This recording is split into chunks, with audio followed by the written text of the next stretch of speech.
for a student to walk away from homestays knowing the Lord more deeply, amen. Like that is so worth it. And so, yes, there is language, culture, fun, but I think there's a lot of opportunities for connection and discipleship as well. Hey guys, I'm Greg. And I'm Ashley. And this is the Living and Learning Podcast. On this podcast, we speak with fascinating guests to uncover how they've experienced life change by crossing cultures, crossing borders, and expanding their worldview. So, let's dive in. Greg, it's great to be with you today. On this episode, we're actually going to touch down on homestays, and particular in our Ecuador program, where students get to plug into a 4-week time. What we love within Living and Learning is cultural engagement, and this is just one way that students get to do that. And so I'm excited to jump into that today with you and Meg, and I want to hear a little bit about your thoughts on it. Yeah, you guys had a great conversation and really covered, all the details of the program. But I think one thing that really stood out to me as I was listening to Meg and as I've had a chance to chat with students who've come out of the homestay experience, there's a lot of cool things that students walk away with. They get to learn Spanish and engage there. They learn more about Ecuadorian culture, just in detail. Being in a home, they see things up close and very intimate. They eat some really good food. But probably more than those pieces, the thing that sticks with students years down the road is the relational aspect, both on the Ecuadorian side, where they live with a family and maybe see what it's like to have a married couple for the first time, or maybe a new picture of what it's like to live with an abuela, a grandma, or maybe some kids are in the home. So they see the tension and the challenges, but also the beauty and celebration that happens on the weekend, big festivities. So the relational side with Ecuadorians, but also on the living and learning side with program staff. As students maybe bump up against some challenges, they get to unpack some of that with living and learning staff throughout those 4 weeks. They get to walk out in real time some of the things that they're experiencing. And so I know, Meg talks about that, how she gets to walk alongside students and the resident coordinators walk alongside students. So really, really a good conversation that you had with Meg, touching down on what the homestay experience is like. So excited to get into it. Let's jump right in.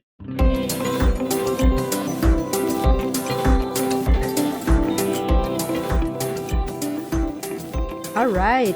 I am so excited today. We have Meg van Rijn on our podcast, and she is an in-country staff. So you get to hear from her what homestays look like on kind of a process end of how do we actually vet these families. Oftentimes when I talk with schools and different universities, they're like, so how do you actually get your families? Yeah. So it'd be awesome to hear from you kind of on the in-country side, like what does that look like and how has our family database come about? Mm-hmm.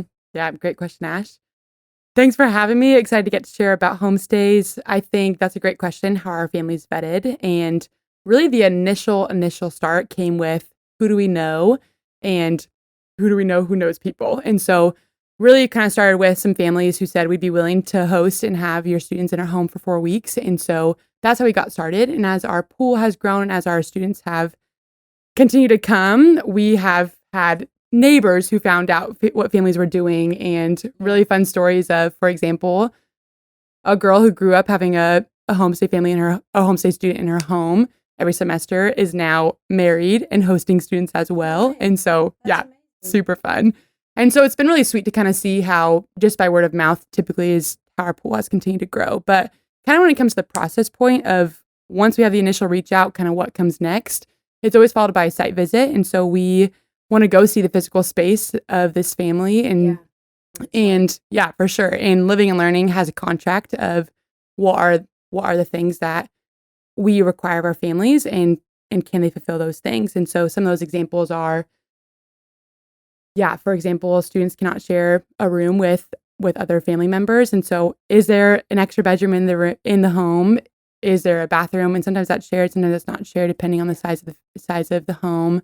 We talk about public transportation often when it comes to living and learning, and that is the main form of transportation for all of our students. And so how easy is it on the bus to get to and from the homestay? How far is it? Is it exactly is it near enough that it can be possible for students to live there and still do their everyday life. And so that's kind of the big checkpoints of what is covered. And at the same time, we also just want to get to know family and hear a little bit more about what's their why. Why do they want to invite students into their home? And really, our ask of families is that they would welcome students not only as a guest or someone who's staying in their home, but really would be a part of their family. And so students will go to birthday parties and family gatherings and cook meals together and all those things. And so that is kind of a little bit about the vetting process of how our families become a homestay family. Wow, that is awesome. One of the things that I wonder about is, what does the families look like? Are they always just like a mom and a dad and some kids? Like, what have been kind of our like variety of families that we have had in our program? Yeah, great question.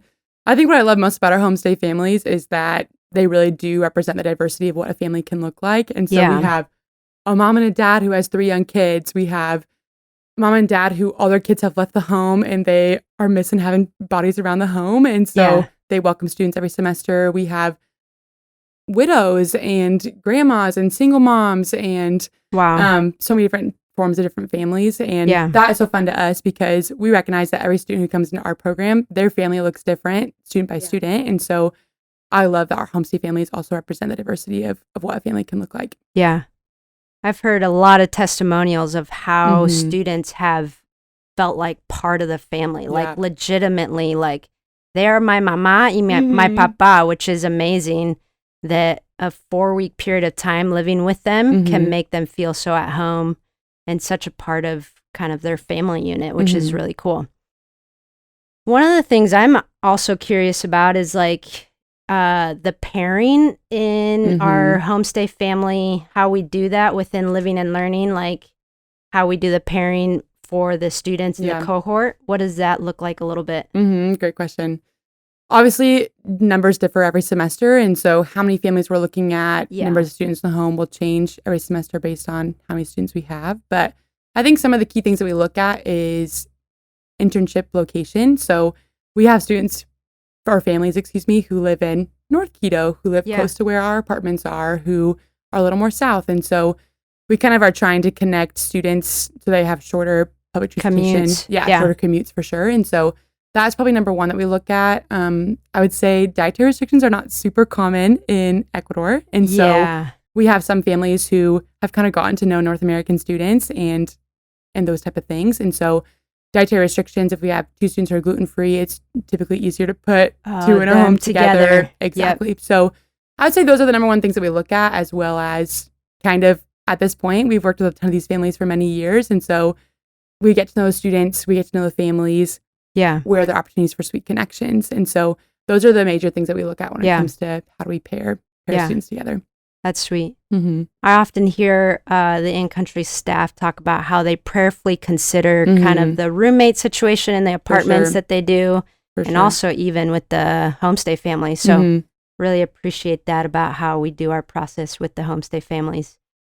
One of the other things that I'm curious about is like, what is the value of kind of their experience with the homestay family? Is there's something that you would say, hey, this has been such a valuable experience for students because of why? Yeah. You've highlighted a few things. I think what you mentioned earlier about this idea of students really feeling like they call their mama, their papa, like they're part of the family. And I was recently sitting with a homestay family and she pulled out this whole book of pictures of every student she'd ever had. Oh, that's cool. Wedding invitations. Students? Oh gosh, I think doing it for 12 years. So I think she said 50 plus, which is insane to think about. And so, gosh, she pulled out wedding invitation, baby announcements, graduation announcements. That's it's cool. just wild to see the impact that students also make on the families. Yeah. And really families feel like they have had an additional son or daughter as well, which is a sweet portion. But I think when it comes to kind of what are the values of homestay, I would say first off, the opportunity to live with an Ecuadorian family, there's opportunity to understand Ecuadorian culture in really tangible ways. Like you are living in Spanish, doing life in Ecuadorian culture. And so you have a really kind of firsthand, tangible opportunity to learn that. And so I would say that's number one. Second, reference it briefly, but that idea of you are in Spanish all the time. And I often tell students, like, if that makes you so nervous, don't worry. Like we have had students who have been able to say nothing.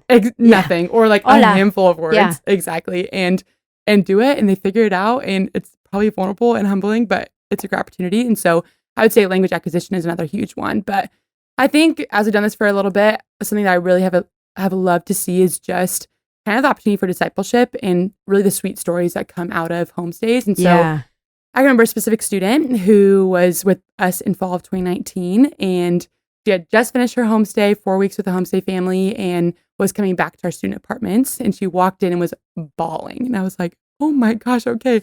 She all right? Yeah, exactly. Are you all right? Are you okay? What's up? And context of her story, grew up with a single mom, never really knew her dad, and so was just not a part of her life. And during her homestay experience, she lived with a mom and dad and siblings, and she walked in with tears in her eyes and said, Meg, this is the first time I ever have understood what it means to have the Lord as our Father, because I've experienced the love of a homestay dad. Amazing.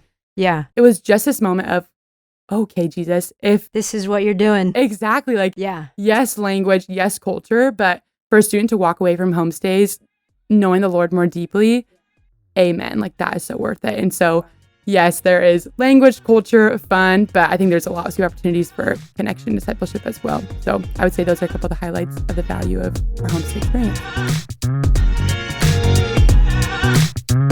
Thank you, Meg, for sitting down with us this week to chat about the homestay process. It was a pleasure. You can catch us on our next episode as we talk about discipleship with resident coordinators. We'll be sitting down with one of our past staff members, CK Garraby. For more information about living and learning, check out our show notes. There you'll find links to our website, newsletter, and all of our social media accounts. Do us a favor and subscribe to the podcast and leave a review. That is the best way for other people to find out about what we're doing here. Thanks for listening. We'll see you next time.